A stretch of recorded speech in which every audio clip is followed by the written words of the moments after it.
Le général Ossarès a attendu l'hiver de sa vie pour sortir de l'ombre. Le 26 novembre 2001, c'est sous le feu des projecteurs et des insultes qu'il monte vers ses juges. Tortureur et toi et tes amis, vous êtes des tortureurs. Il est là, Ben Midi. Hey, les bombes, c'est mieux que les torturer. Vous avez torturé. J'ai pas honte de torturer. Ne poussez pas, s'il vous plaît. Certaines des personnes qui se pressent devant la salle d'audience voudraient un autre procès, celui des exécutions sommaires et des tortures pendant la guerre d'Algérie. Mais les crimes d'Ossarès sont amnistiés depuis longtemps. La justice lui reproche seulement de s'en être vanté dans un livre. L'ex-commandant O ne risque guère qu'une amende, et il le sait. Je crois qu'on a quand même un naturel provocateur. Oui, je crains. Les gens de merde, les gens de merde. Faut dire que si. Le général Ossarès est le premier officier à donner des détails sur la torture employée pendant la bataille d'Alger en 1957. Mais si dans son livre il relate sans regret le sort réservé aux hommes du FLN, il ne fournit aucune précision sur les traitements réservés aux femmes. Les femmes arrêtées pendant la guerre d'Algérie étaient traitées de la même façon que les hommes, madame. Est-ce que ça veut dire qu'elles étaient torturées de la même manière que certains hommes ont pu être torturés? Certainement, madame. Les femmes étaient-elles violées au cours de ces interrogatoires? Jamais, madame, jamais. Le viol, un mot qui dérange. Peut-être le dernier tabou de la guerre d'Algérie.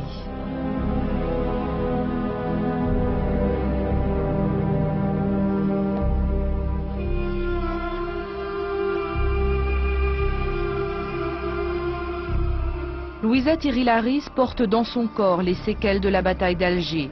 Entre deux vertèbres, elle a gardé une balle qui l'a fait encore souffrir et boiter.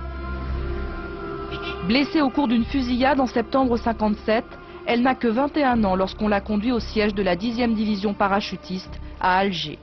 C'est là où on m'a transféré de l'hôpital quand j'étais grièvement blessée. On m'a plâtré et c'est là où résidait le siège du général Massu. Et là où Graziani, j'ai eu à subir ces actes.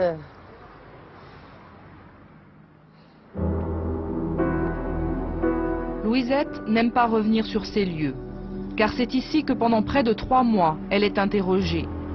Le capitaine Graziani, un homme qu'Ossarès a bien connu, veut qu'elle donne les noms des membres de son réseau. Louisette est agent de liaison pour le FLN, son nom de guerre est Lila. Toute sa famille est engagée dans la lutte pour l'indépendance. Sa mère, ses sœurs ont aussi été torturées.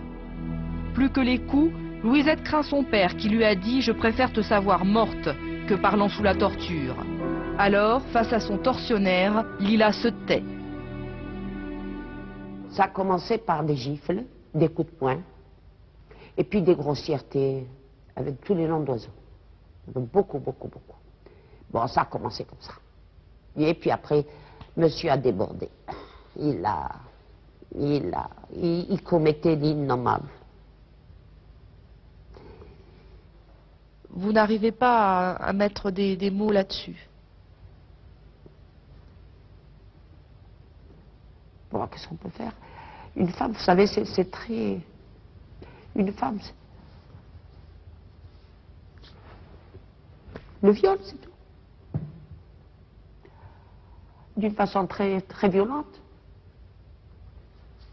C'est tout. C'est beaucoup. Et c'est pour cela que je ne lui pardonnerai pas. C'est pour ça que je ne me pardonnerai pas à quelqu'un qui puisse humilier à ce point. C'est de l'humiliation, hein, c'est pire ça.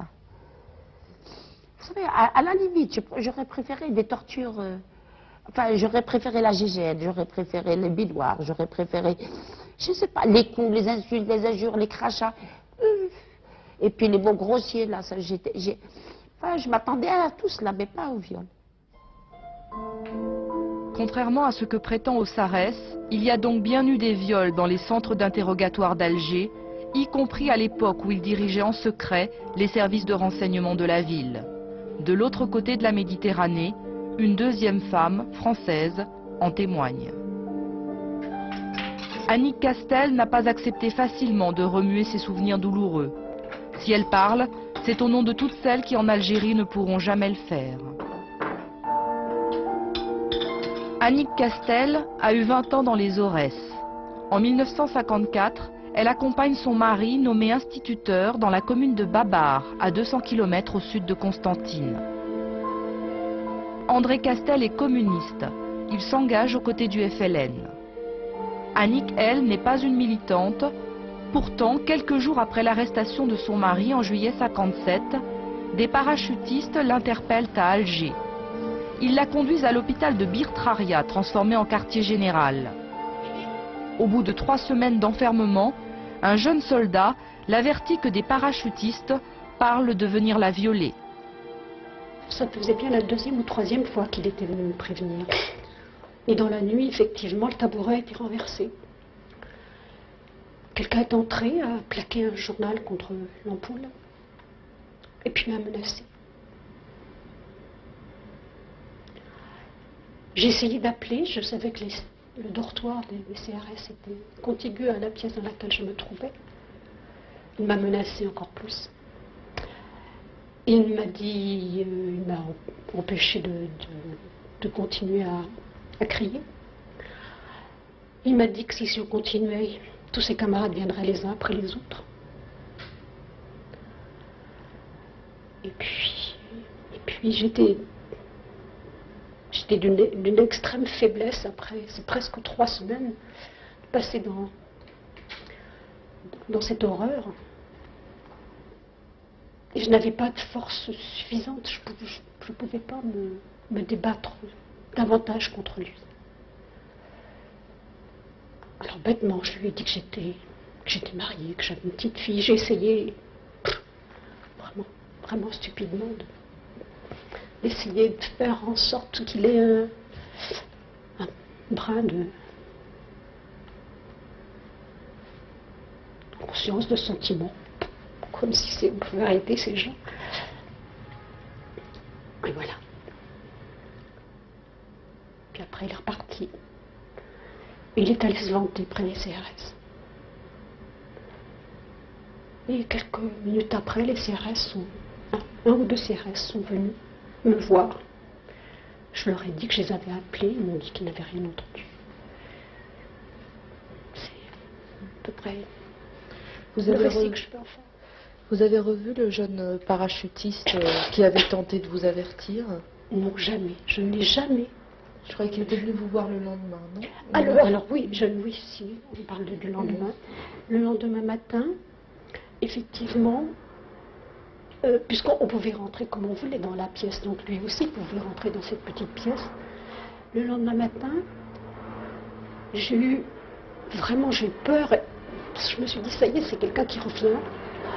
Et en fait, il est revenu me trouver, presque en pleurant, en me disant, je sais ce qui s'est passé, je sais ce que vous êtes arrivé. Et il m'a apporté un morceau de baguette, toute fraîche, avec du beurre. Il pleurait presque. Les soldats français n'ont pas tous été des bourreaux. À l'instar de la torture, le viol n'a été le fait que d'une petite minorité. Henri Pouillot a été appelé en Algérie. Il a attendu 39 ans avant de raconter dans un livre son séjour à la Villa Susini, un centre d'interrogatoire d'Alger tristement célèbre. C'est l'un des seuls ouvrages à parler aussi explicitement des viols.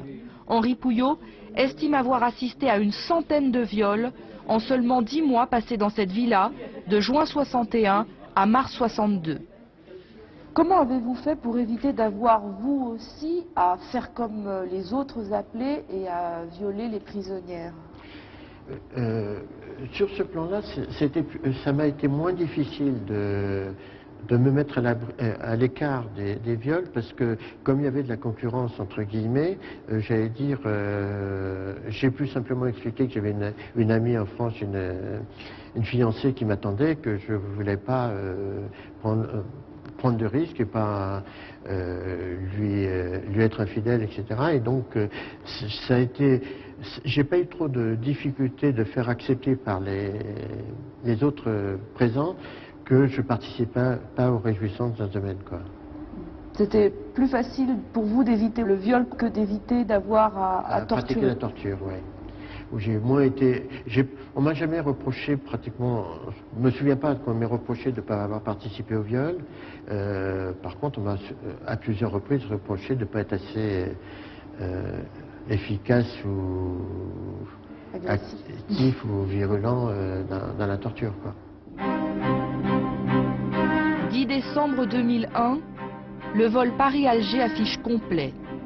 Parmi les passagers, un homme anxieux.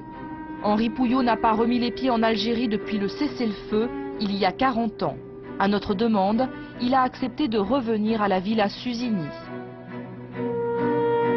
Dans son souvenir, la villa est un joli palais de type mauresque. Aujourd'hui, c'est un bâtiment inoccupé, propriété de la présidence algérienne.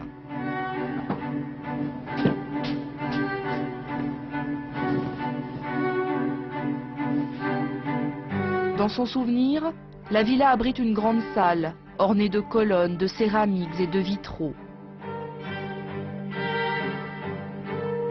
Aujourd'hui, la villa est exactement telle qu'il nous l'avait décrite, comme si le temps s'y était arrêté. Ça n'a pas bougé, oui. C'était cette grande salle où on avait nos quartiers de détente, en fait, en somme, quoi, où on se détendait un peu avec quelques tables où vous pouvez boire un coup de temps en temps, jouer aux cartes, etc. Le témoignage d'Henri Pouillot comporte d'étranges zones d'ombre. Il est notamment incapable de citer le nom d'un seul des appelés ou des gradés côtoyés pendant ces 10 mois. Ce qui nous apparaît clairement, c'est qu'il a bien connu cette villa pendant la guerre. Sans se tromper, il nous montre l'emplacement des anciennes chambrées. Sans faillir, il nous guide vers le sous-sol, là où se trouvaient les cellules et les salles de torture. Dans toute cette partie-là, on avait toutes les cellules, je sais pas, une vingtaine. D'ailleurs, c'est peut-être ces trucs-là qu'on voit plus ou moins qui restent là, qui étaient les limites de ces cellules qu'il y avait. Selon lui, ces cellules abritaient souvent des femmes jeunes, arrêtées sans motif, conduites à la villa dans le seul but de satisfaire les besoins sexuels de la troupe. Celles qui avaient été prises pour satisfaire les besoins sexuels des soldats, ben, elles étaient emmenées d'ici dans les chambrées, et puis elles passaient d'un lit à l'autre au fur et à mesure, quoi. D'un lit à l'autre? Oui. Et vous avez été témoin de ça dans votre chambrée? Oui, tout à fait. C'est ce qui est un peu dramatique parce que les femmes qui, avec la culture musulmane et ce que ça représente, pour elles, d'être violées, c'est vraiment l'aspect terrible parce que si elle est vierge, ça veut dire qu'elle ne pourra plus se marier, et si elle a été mariée, ça veut dire qu'elle va être répudiée. Donc c'est vraiment pour une femme qui a été violée, pratiquement son exclusion de la société civile par la suite, quoi. Selon Henri Pouillot, le viol était d'abord un moyen de défoulement, mais il fut aussi un instrument de la torture. Dans cette salle, il a assisté et même été contraint de participer à des séances d'une barbarie inouïe pour une femme. Elle est déshabillée parce que 9 fois sur 10, pour pas dire 99 fois sur 100, elle n'accepte pas de se déshabiller seule. Donc ses vêtements lui sont arrachés en général. Elle est donc mise nue sur la table. Et elle est traitée de la même façon qu'un homme au point de vue coût, au point de vue électricité, etc. La différence, c'est que physique, c'est qu'il n'y a pas le pénis, etc.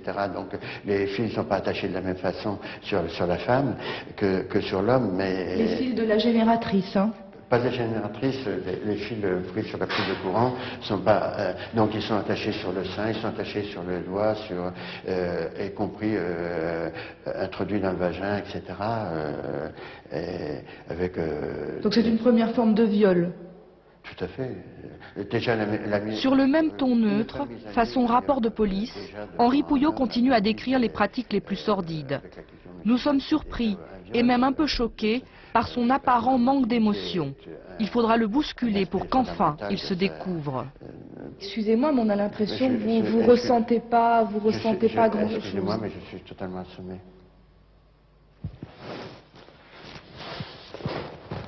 Au bout de 2 heures, la carapace craque d'un seul coup.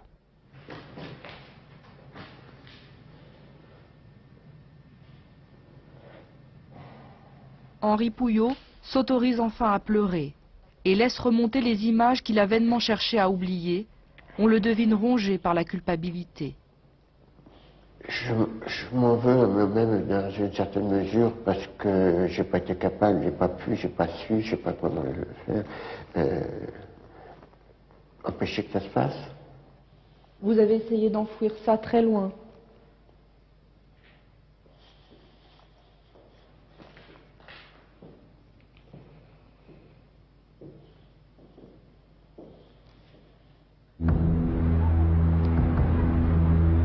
Si en Algérie, le viol a pu être utilisé comme technique d'interrogatoire, fut-il pour autant une pratique généralisée, institutionnalisée, comme le fut l'emploi de la torture? Moi, je ne pense pas que le viol ait pu être organisé, planifié, décidé en haut lieu par la hiérarchie militaire. Je ne crois pas à ça. Je crois qu'il s'agit de phénomènes d'entraînement. Nous sommes dans les années 50, il ne faut pas oublier le contexte des années 50. Aujourd'hui, les mentalités se sont habituées au fait que le viol est considéré comme un crime. Aujourd'hui, dans les sociétés modernes, dans ce début du XXIe siècle, c'est quelque chose d'acquis. Je veux dire, le viol est très grave, c'est considéré comme un crime. Il y a 50 ans, ce n'était pas le cas, c'était beaucoup moins le cas. On est déjà on est encore plutôt dans une attitude, malheureusement, qui vise à considérer la possession d'une femme comme une sorte de défoulement collectif. Et beaucoup de jeunes soldats français qui arrivent en Algérie, qui y passent de longs mois.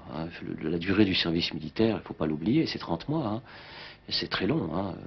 Et donc, il y a non pas des décisions qui sont prises, non pas l'utilisation du viol comme une arme planifiée de guerre, mais l'utilisation du viol banalisé dans une culture de la vie quotidienne extraordinairement triste et solitaire.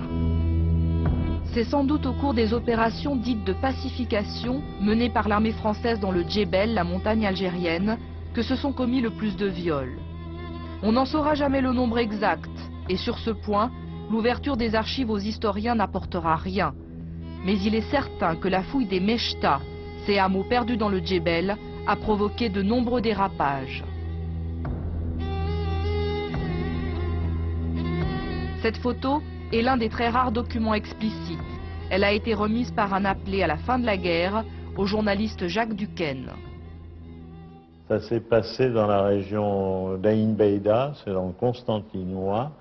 Et la dame qui est nue, la fille qui est nue sur cette photo, et qui est entourée de 2 soldats, il y en avait pas mal autour. Il y a eu plusieurs photos qui ont été faites de cette histoire-là, était soupçonnée d'être la compagne, la maîtresse, que sais-je, d'un patron de Katiba. Une Katiba, c'était une compagnie donc du FLN. Et elle a été livrée au harki, puis là, bon, un certain nombre d'entre eux sont passés sur elle, comme il disait, et puis elle est morte. Elle est morte. Elle est morte.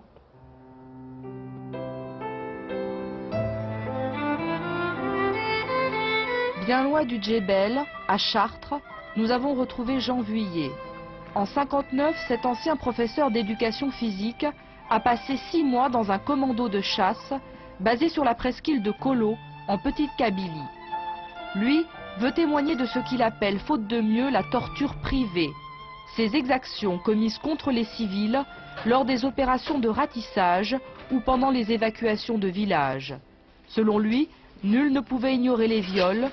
Ceux commis pendant la fouille des maisons portaient même un nom, le viol à 4.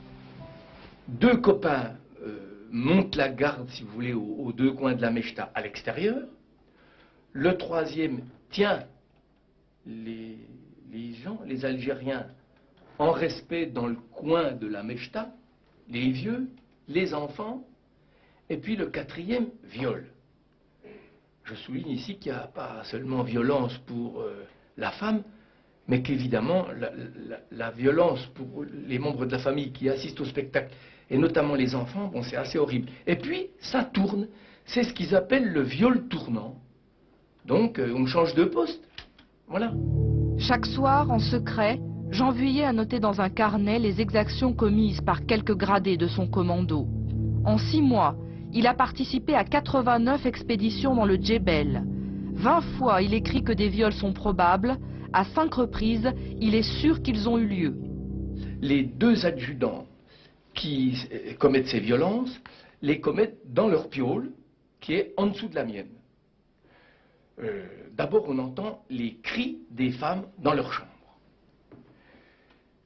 Pourquoi je connais les détails? Parce que, à 3 reprises, à 4 reprises même, le lendemain, les adjudants, à table ou en d'autres circonstances, ils racontent, sans aucune retenue, ils se vantent, c'est assez horrible, mais ils racontent.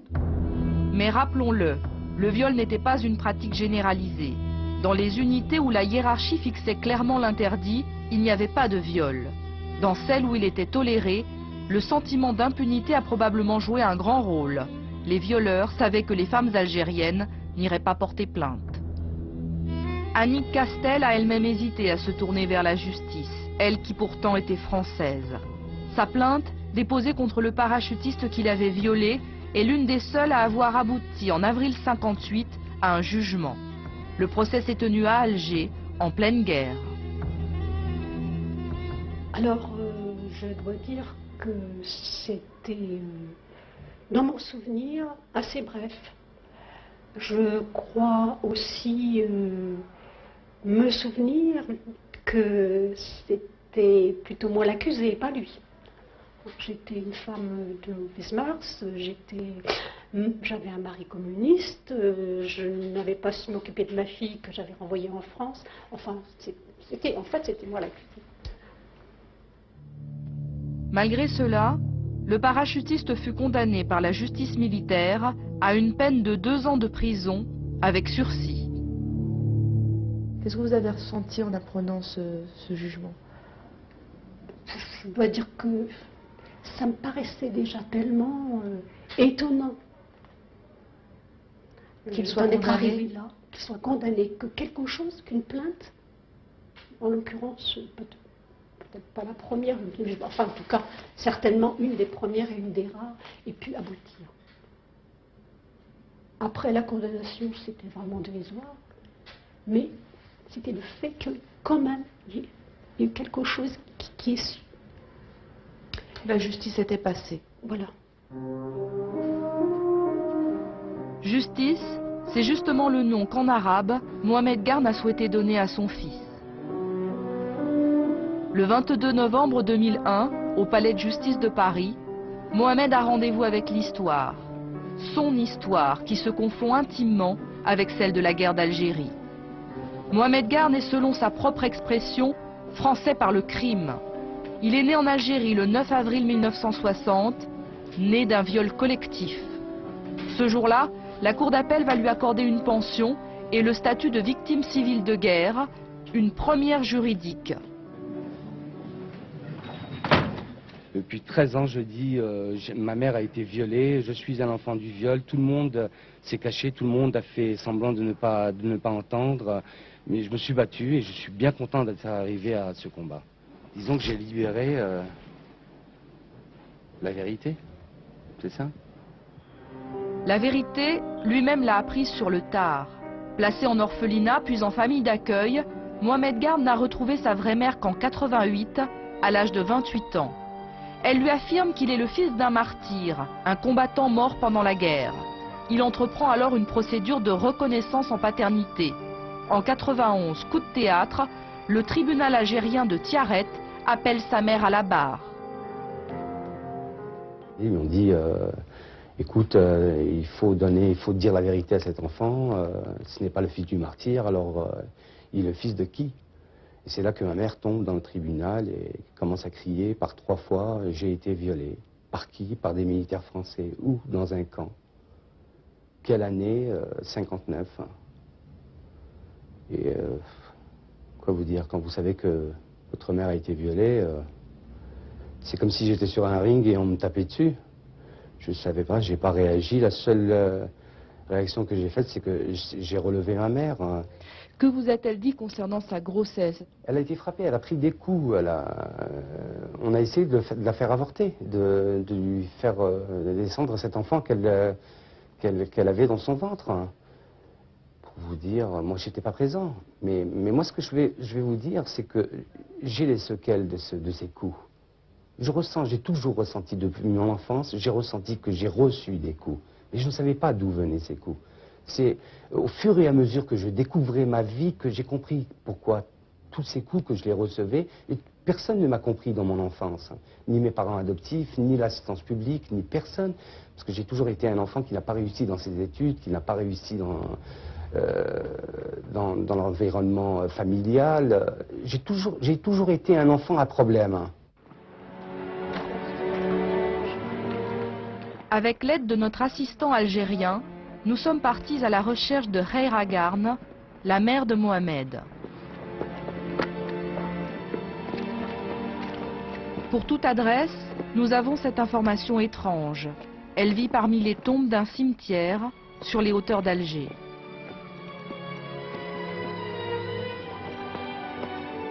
Une petite fille nous indique la Maison Blanche avec une porte rouge.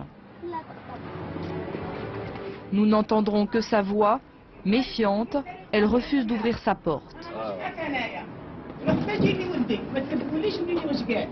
Nous demandons alors l'aide d'un voisin, car Khaira n'est pas la seule habitante sur pied de ce cimetière. Une vingtaine de familles a trouvé refuge ici, crise du logement oblige. L'homme qui nous guide connaît Khaira depuis de nombreuses années. Les gens pensent qu'elle est agressive. Non, loin de là. Vous l'avez déjà rencontrée? Jamais. C'est dommage. Non, c'est dommage. Je voudrais la rencontrer. C'est dommage parce que c'est une grande dame. Voilà, je vais vous dire en toute français, c'est une grande dame. Voilà. Vous voulez lui dire qu'on veut la rencontrer? Ben, je veux bien, mais... je veux bien. Comme tous ses voisins, M. Wadan a appris avec stupeur en 88 que Khaira avait eu un enfant à l'âge de 16 ans. Elle n'en avait jamais parlé à personne. يا خلا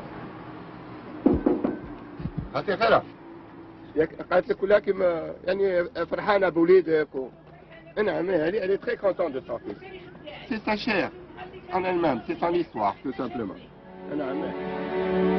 Nous n'apercevrons Khaira Garn que de loin. Grande, vêtue de bleu, elle échange des victuailles avec ses voisins.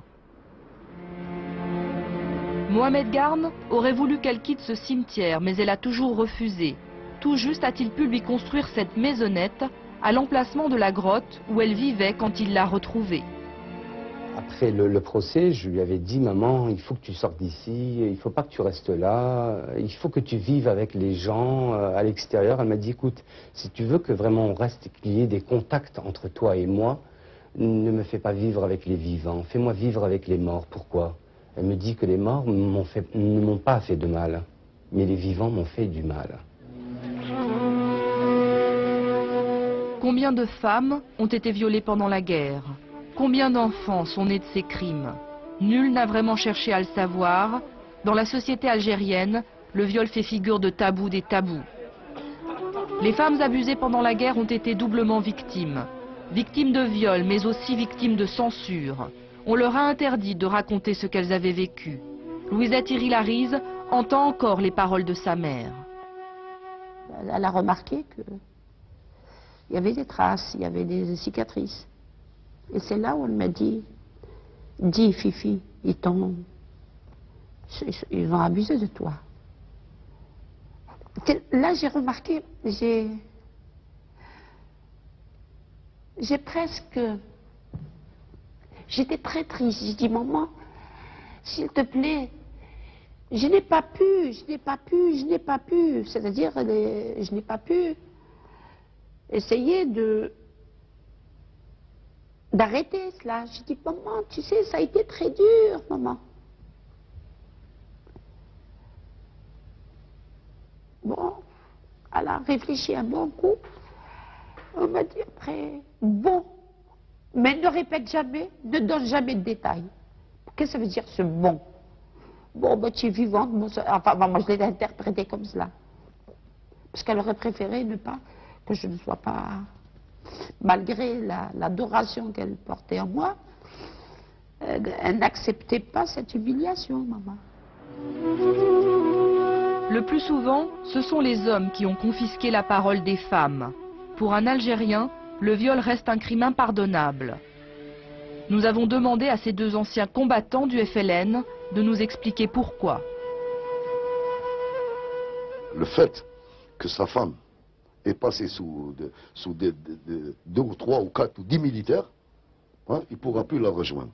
Jamais, jamais, jamais, il pourra continuer à vivre avec elle. Il y a des gars qui sont devenus fous, ils existent toujours, on en a ici à Alger, il y en a 4 ou 5 qui sont toujours vivants, qui sont toujours fous, qui se sont jamais remariés et qui ont abandonné leurs femmes et leurs enfants. Il y en a qui sont partis en France, il y en a qui sont partis à l'étranger, qui y vivent toujours.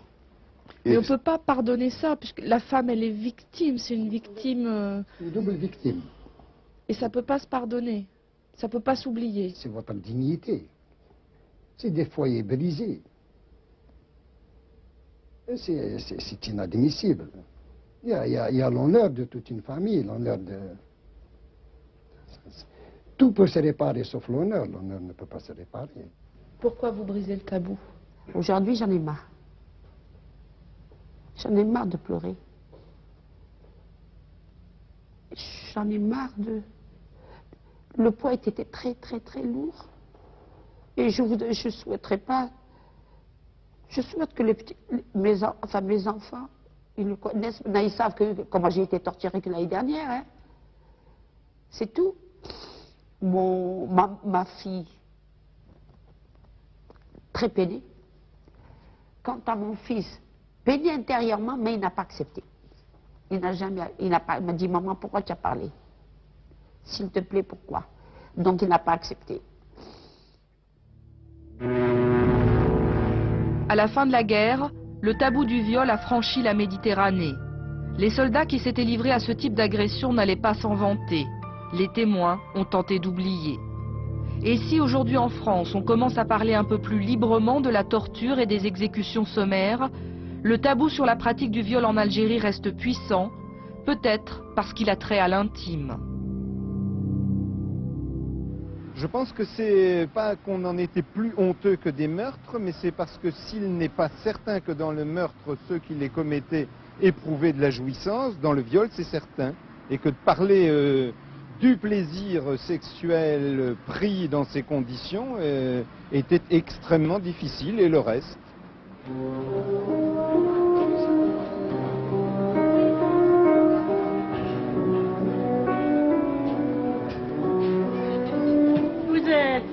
Novembre 2001.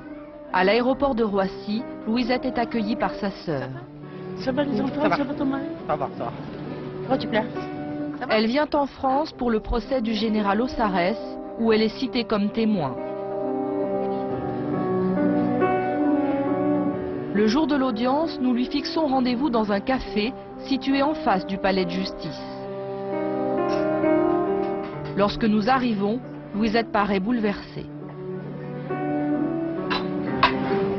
À une table voisine, elle vient d'apercevoir le profil du général Ossarès.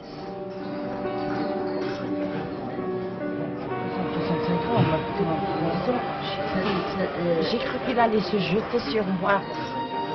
Louisette n'a jamais été confrontée directement à Paul Ossarès. Elle dit l'avoir aperçu une fois en juin 57 dans une rue d'Alger.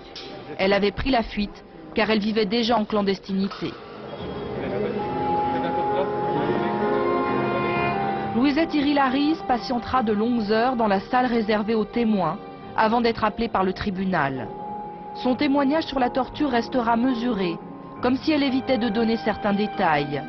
À la barre, comme dans la vie, Louisette parlera sans haine, sans esprit de vengeance. Je voulais passer, enfin, pas passer l'éponge, mais essayer d'adoucir un petit peu mon témoignage, parce qu'il est très dur finalement. Est-ce que vous avez malgré tout évoqué le viol devant ce tribunal français? Tout à fait, qui m'a fait d'une façon rapide. Je ne voulais pas trop insister, dans la mesure où c'est un projet où il faut apaiser, il faut pas s'affronter. Je cherche par tous les moyens, pas à oublier, mais à tourner la page. Devant la Villa Susini, un appelé français, une victime algérienne, un combattant du FLN se rejoignent. Ces trois-là savent qu'une guerre n'est jamais propre et qu'en Algérie, la barbarie exista des deux côtés. Merci d'être venu ici. parle. L'ignominie de certains actes du FLN ne saurait justifier les viols, les tortures commises par certains Français en Algérie. Les vérités que l'on tait deviennent vénéneuses, disait un philosophe. Permettre aux hommes, devenus bourreaux malgré eux, de soulager leur conscience, libérer la parole des femmes victimes de viols, ce n'est pas raviver la haine. C'est au contraire une façon de tourner ensemble la page d'une sale histoire.